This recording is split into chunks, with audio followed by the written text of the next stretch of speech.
Dans une dernière capsule, je vous disais à quel point c'est fondamental de s'affirmer dans nos relations affectives, même si souvent ça nous fait peur. Je vous ai promis de vous revenir avec des conseils pour vous affirmer de façon saine parce que l'affirmation de soi, c'est un art. Donc, voici quelques conseils pour vous guider la prochaine fois que vous aurez quelque chose à dire d'important à une personne importante. 1.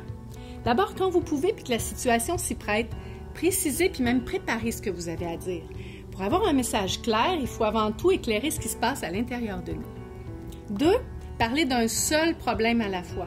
Restez centré sur une chose. Évitez de ramener plusieurs déclencheurs de malaise puis de retourner dans le passé. Restez avec l'événement récent qui vous a dérangé. 3. Choisissez le bon moment pour parler. Il faut que l'autre soit disposé à vous entendre.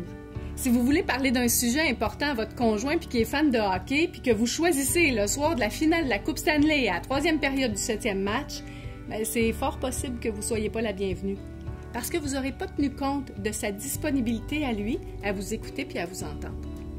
4. Il faut s'exprimer avec fermeté, aplomb, affirmation, mais avec calme et gentillesse. Parler avec fermeté, c'est une question d'attitude intérieure, c'est pas une question de décibels dans la voix. Alors, même si vous êtes en colère, ça ne donne rien de choisir l'agressivité. Au contraire, ça va soit provoquer une contre-attaque ou une fermeture. Ça provoque rarement du respect. 5. Évitez de généraliser avec des toujours puis des jamais. T'oublies toujours de sortir les vidanges. Tu me dis jamais que tu m'aimes. Ça va générer une argumentation du type « Ben non, j'ai sorti les vidanges il y a 2 semaines, puis je t'ai dit que je t'aimais dans ta carte de fête. » C'est pas tout à fait ça qu'on cherche comme réponse. 6. Quand vous aborderez une situation qui vous a dérangé, parlez très peu des faits. Les faits, c'est nécessaire seulement pour situer brièvement votre interlocuteur. Parlez de votre ressenti, de vos sentiments dans la situation. Parlez de vos besoins, de vos goûts.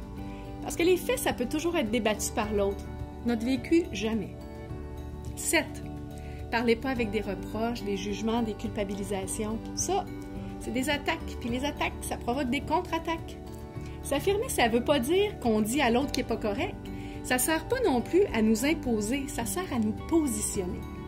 L'idée, c'est pas de rendre l'autre responsable de nos malaises, c'est s'exprimer pour chercher comment prendre soin de nos insatisfactions avec l'autre. 8. Il ne faut pas prendre pour acquis que l'autre va vous deviner. Personne d'autre que nous-mêmes n'est responsable de nos besoins. Puis il faut être précis dans l'expression de nos besoins pour guider l'autre. Par exemple, si je lui dis « j'ai besoin d'être respecté », c'est pas précis ça.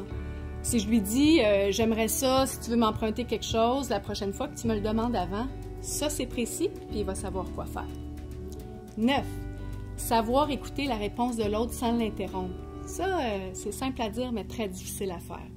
Puis il faut aussi être capable de faire face à un refus, parce que si on demande quelque chose à l'autre, puis qu'on veut absolument un oui, c'est pas une demande, c'est une exigence. 10.